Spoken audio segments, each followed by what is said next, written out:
versin. Allah cəm şəhidlərimizi rəhmət eləsin. Həqiqətən qürur vericidir ki, böyük bir izdihamla Şəhidlər Xiyabanında 20 yanvar faciəsini şəhidləri ziyarət edərək Allah cəm şəhidlərimizi rəhmət eləsin. Sağ ol. Gələn ayaqlarınız var olsun. Allah ziyarətçisi qəbul eləsin. Hal-hazırda böyük izdihamdır.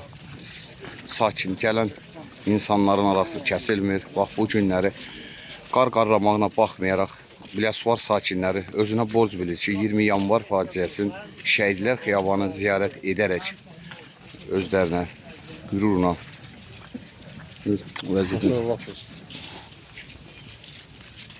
Allah cəm şəhidlərimizi rəhmət eləsin.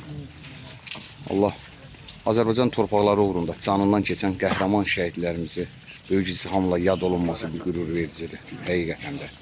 Nə qədər Azərbaycan xalqı varsa şəhidlərimiz də yaddan çıxmayacaq. Allah cəm şəhidlər. Allah cəm şəhidlərimizə. Allah qazilərimizə şəfa versin. Amin. Həqiqətən böyük bir izdihamdır. Qürur vericidir ki, bugün salam Biləsuvarımız da bu böyük izdihamla şəhidlərimizi yad edirlər.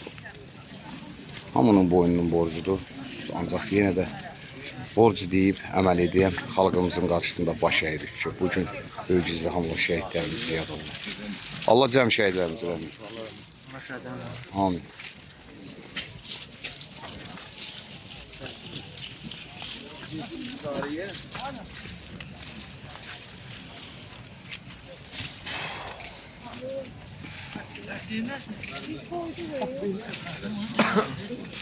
Biləsuvarda da bax dediyim kimi hal-hazırda şəhidlərimizin ziyarəti hələ də ki böyük izdihamla davam edir. İki müəllim salam.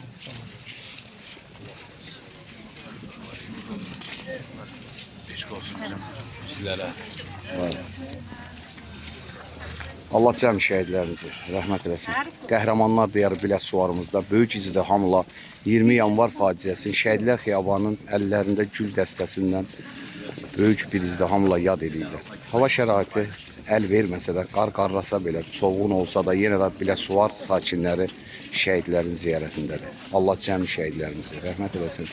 Qazilərimizə şəfa və itiramlarımıza can sağlığı versin. Azərbaycan torpağında canlarından, qanlarından keçən qəhrəmanlarımızın ruhu qarşısında baş əyirik. Allah cəm şəhidlərimizə ruhunu şad eləsin.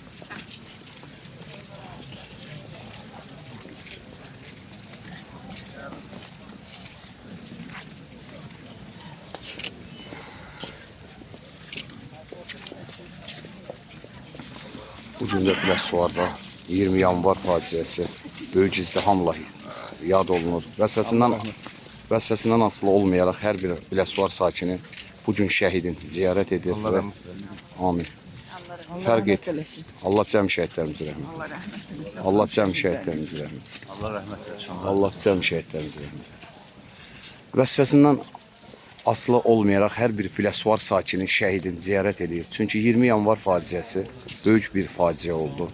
Hətta arxasıca Xocalı faciəsi. Bugün o matəmlər, o faciələr, bugün Azərbaycanın azadlığı olsa da belə yenə də öz faciəsini bu cür Şəhidlər Xiyabanı ziyarət edərək ziyarət edirlər. Allah cəm şəhidlərimizi rəhmət eləsin. Vətən uğrunda canından keçən qəhrəmanları hər bir zaman yad etmək, hər bir Azərbaycanın borcu olduğu kimi Biləsuvarda da bu cür 20 yanvar faciəsi Şəhidlər Xiyabanını ziyarət edərək vəsfəsindən asılı olmayaraq hər bir insan bugün şəhidini ziyarət edir. Çünki şəhidlərimizə borcluyuq. O şəhidlərdir ki, canlarından keçdilər. Təki vətən sağ olsun deyib vətən uğrunda canlarını qurban verdilər. Allah cəm şəhidlərimizi rəhmət eləsin.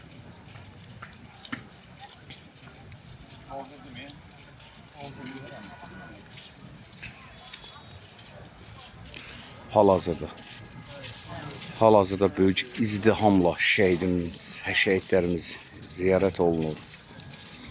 Bax, hal-hazırda sakinlərin ardı-arası kəsilmir, şəhidlərimiz ziyarət olunur. Həqiqətən böyük bir qürur vericidir ki, Biləsuvarda da Azərbaycan hər bölgəsində şəhidlər ziyarət olunur bu gün. Allah cəm şəhidlərimizi rəhmət. Amin. Sağ olun.